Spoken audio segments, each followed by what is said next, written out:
Hello, I'm Dale Petrock. If you hear a dog barking in the background, my kids have gotten a new puppy, and so they're playing with it, and he's a little yappy, but I think we'll be fine. This morning I took my Smith & Wesson Victory 22 out to the range and shot it at 50 yards. Now this is not a stock 22, and it is cleared, by the way. You can see there's nothing in it. It has a UTG scope, 2 to 7 power.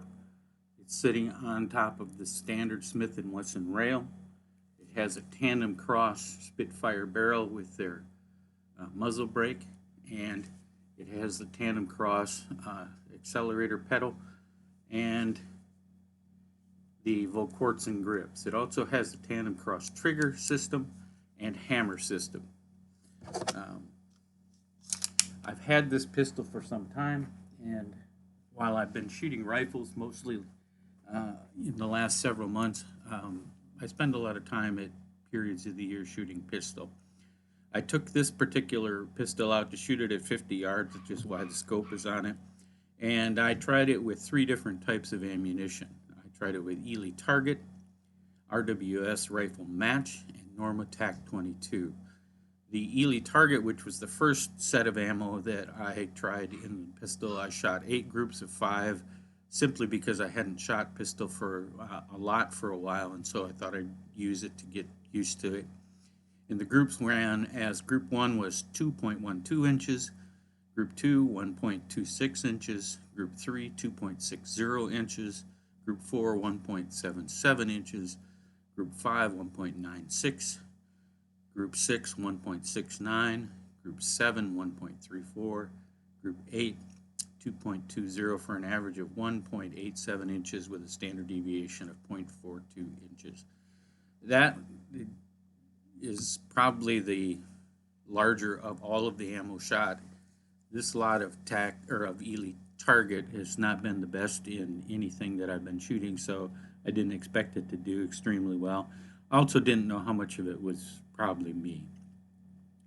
Next up was the rifle match, and the 4 groups were 1.65 inches, 1.28 inches, 0.99 inches, and 1.97 inches for an average of 1.47 and a standard deviation of 0.37 inches. And the Norma TAC 22 was 1.14 inches, 1.98 inches, 1.92 inches, 1.48 inches for an average of 1.63 inches and a standard deviation of 3.34.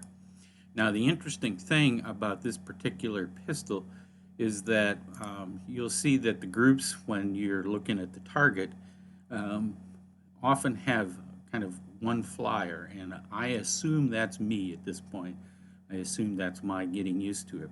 You'll also notice from RWS on, there starts to be a little bit of a struggle with feeding issues, not so much with the RWS, but certainly with, I guess, get into the TAC 22, we started having some issues with feeding and extraction and those kind of things.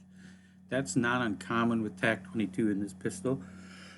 However, often TAC 22 shoots well in terms of accuracy, so I struggle a little bit with that balance in this particular case. What you'll see to follow is the shooting video of itself that you are interested in, and in addition, the targets have been on the screen, as has the table at this point. I'll also have a short video clip of the range so you can see what I'm shooting from and what it looks like as well.